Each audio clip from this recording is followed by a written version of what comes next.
अस्सलाम वालेकुम जी। आज का लेक्चर हमारे पास है इंटरफेरेंस इन थिन फिल्म। पहले हम समझेंगे थिन फिल्म क्या होती हैं, उसमें इंटरफेरेंस कैसे होगी और आपके पास बेसिक कंस्ट्रक्टिव और डिस्ट्रक्टिव का फिनोमेना कैसे वहां पे आएगा। तो उसमें फेज चेंज क्या से आता है रिफ्लेक्शन के साथ, ये भी हम स्टडी करेंगे। तो शुरू करते हैं ना। हमारी मेन टॉपिक है इंटरफेरेंस इन थिन फिल्म। तो thin thickness of thin film आमतौर पे जो विजिबल लाइट की वेवलेंथ होती है ना, उसके मैग्नीट्यूड के हम कहते हैं तकरीबन तकरीबन उतनी होती है, टिपिकली यानी उसके ऑर्डर की होती है।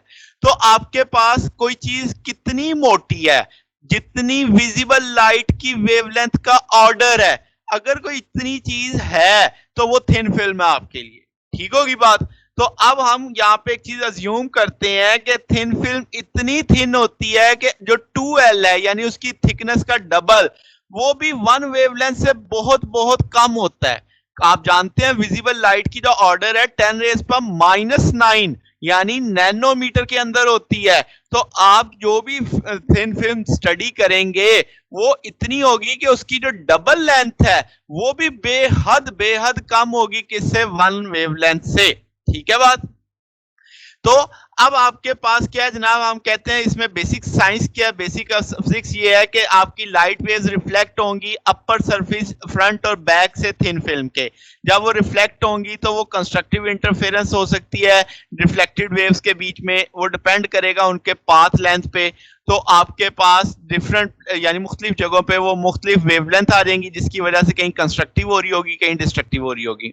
इस बात को जरा डिटेल में समझते हैं, ये जो फिक्रा लिखा हुआ है हमने कि इसका मतलब क्या है। लेट्स से हम कहते हैं लाइट फॉल करती है, शाइन करती है किस पे, upper surface of thin film से ए। अब यहां से क्या होगा, लाइट पार्शियली रिफ्लेक्ट कर रही है। ठीक है, ए बी सी आपको एक पाथ नजर आ रहा है रिफ्लेक्शन का। अब आगे क्या होगा, लाइट जब भी किसी सरफेस पे फॉल करती है तो पार्शियली रिफ्लेक्ट और पार्शियली रिफ्रैक्ट करती है। तो अब आपके पास जो लाइट ट्रांसमिट करेगी अपर सरफेस से, ये रिफ्रैक्शन हो रही है। यहां से फिर जो इसका लोअर एंड है, यहां से फिर रिफ्लेक्शन होगी, तो वो फिर पार्शियली रिफ्लेक्ट करेगी लोअर एंड से।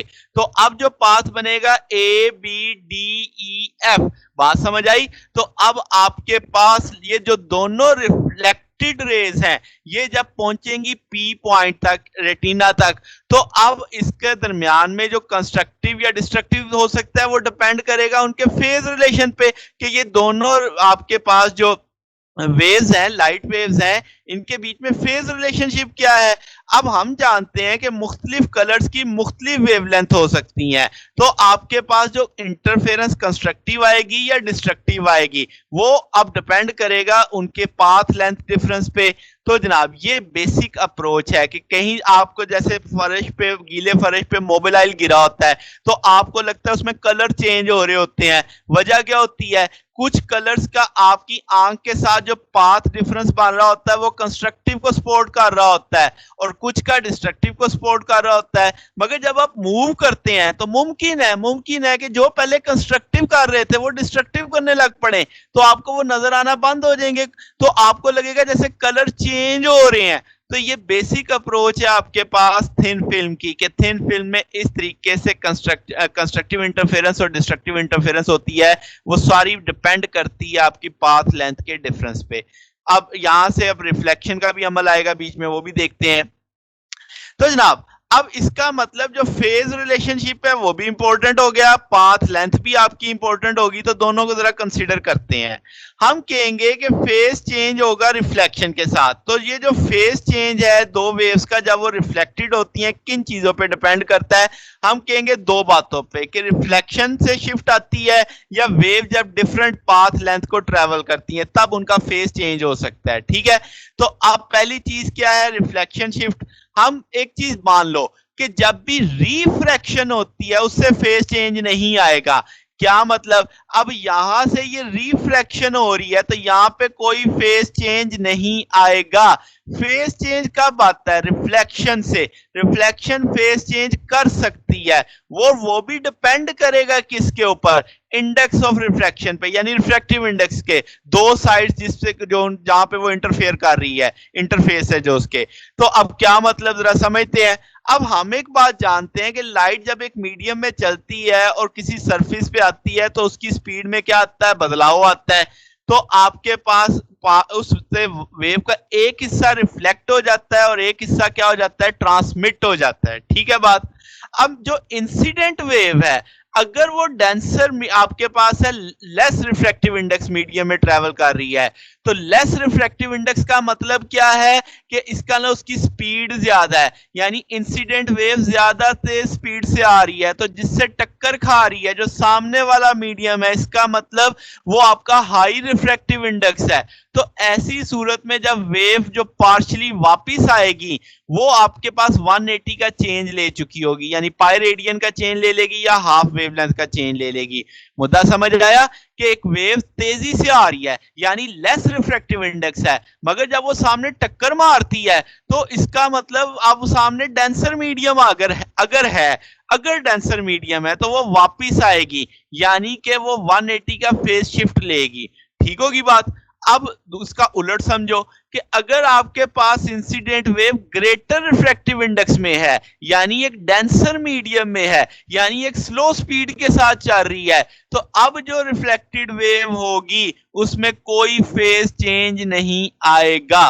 तो अब आप इस चीज दोनों बातों को एक समरी में देख सकते हैं कि अगर आपके पास लोअर इंडेक्स है तो कोई फेज चेंज नहीं आएगा, अगर ऑफ हायर इंडेक्स है तो 0.5 का वेवलेंथ आएगा। ठीक होगी बात। तो ये रिफ्लेक्शन ठीक होगी बात, याद रखने का एक चार्ट सा बन गया आपके पास। अब ये तो रिफ्लेक्शन के साथ मुझे पता लग गया कब फेज शिफ्ट आता है, कब फेज शिफ्ट नहीं आता। अब अगली बात है पाथ लेंथ का डिफरेंस। हम कहते हैं कि जो पाथ लेंथ का डिफरेंस 2l है, जब आपके पास रे किसी मीडियम में नीचे जाती है और फिर वापस आती है, तो 1l जाने का 1l वापस आने का। ठीक है। फर्ज करो हम कहते हैं कि नीचे गई वापस आई तो कंस्ट्रक्टिव इंटरफेरेंस थी, तो शर्त क्या होगी, तो अब जो दो रेज हैं वो एग्जैक्टली इन फेज होंगी जब वो एक पॉइंट तक पहुंचेंगी ताकि कंस्ट्रक्टिव इंटरफेरेंस हो सके। ऐसा तभी मुमकिन है कि उनका जो पाथ लेंथ 2l है, यानी जो उसके वेव नीचे गई वहां से नीचे से टक्कर खा के वापिस आई, वो आपके पास उसमें एडिशनल फेज डिफरेंस पैदा करे 0.5, 1.5 या 2.5 का, यानी 180 का चेंज आएगा। अब कैसे, क्या मतलब है इसका, d बराबर है m लैम्डा, और ये लैम्डा मीडियम वाला है, मीडियम के अंदर जो वेवलेंथ है। तो आपने जो डिस्टेंस आप देखना वो कितना देखना है, 2l प्लस माइनस 180 डिग्री कह लें। 180 डिग्री को वेवलेंथ की जुबान में बोलेंगे तो लैम्डा बाई 2 बोलेंगे, तो आप बोलेंगे लैम्डा मीडियम बाई 2। तो अब ये मैंने प्लस माइनस किया कि वो बढ़ भी सकता है कम भी हो सकता है। ये जब दूसरी तरफ ले जाएंगे तो आप इसे ऐसे लिख देंगे कि plus minus lambda by 2, lambda medium common लिया जा सकता है तो m प्लस माइनस 1 बाई 2 आ जाएगा।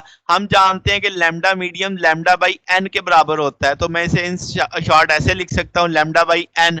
तो यहां से n दूसरी तरफ ले जाओ तो 2nl m plus 1 by 2 lambda, ये कंस्ट्रक्टिव की शर्त आ गई आपके पास। ठीक है। अब आप कहेंगे कि यहाँ पे जो हमने लैम्डा यूज किया है वो है जो 2l मीडियम के अंदर है, यानी मीडियम वाला वेवलेंथ चल रही है ये बात याद रखनी है। और अगर वो जो दोनों वेव्स हैं वो डिस्ट्रक्टिव करती हैं, यानी आपके पास आउट ऑफ फेज हैं, तो इसका मतलब 2l को कोई एडिशनल फेज डिफरेंस नहीं तय करना, उनके बीच में जो फेज डिफरेंस होगा वो क्या, कितनी वेवलेंथ का चेंज बनाएगा, 1 लैम्डा, 2 लैम्डा, 3 लैम्डा। मतलब क्या कि आपके पास 2x है, इसमें 180 का आपने प्लस माइनस किया, सॉरी यहाँ पे l आना है, मैंने x लिख दिया है, तो m प्लस 1 बाई 2 लैम्डा आ गया। आप इसको वेवलेंथ की लैंग्वेज में लिख सकते हैं, क्योंकि आपने अब कहा कि डिस्ट्रक्टिव तो होना चाहिए, तो आपने जो वहां पे एडिशनल पाथ लेंथ देनी है तो वो आपके पास इस तौर पे आ जाएगी, ये लैम्डा m बाई 2 दूसरी तरफ जाएगा, इसको आप सॉल्व आउट करेंगे तो m लैम्डा आ जाएगा, और आप जानते हैं lambda medium lambda by n होता है, दूसरी तरफ चल जाएगा तो वो m लैम्डा के बराबर आ गया। तो देखा आपने कि 2nx बराबर आ गया किसके, m लैम्डा के। तो अगर आउट ऑफ फेज है, डिस्ट्रक्टिव है, तो 2l को आपके पास कितना होना चाहिए, 1 लैम्डा, 2 लैम्डा, 3 लैम्डा, तब वहां पे डिस्ट्रक्टिव इंटरफेरेंस होगी। तो अब यहाँ पे खास बात यह है कि अगर थिन फिल्म में जो एल है वो बहुत छोटी हो वेवलेंथ से, कितनी कि एल 0.1 लैम्डा से भी छोटी है, तो हम कहेंगे कि फिर आपकी जो पाथ लेंथ है 2l वो तो मानो ही ना कि है या नहीं, उससे कोई फर्क नहीं पड़ेगा।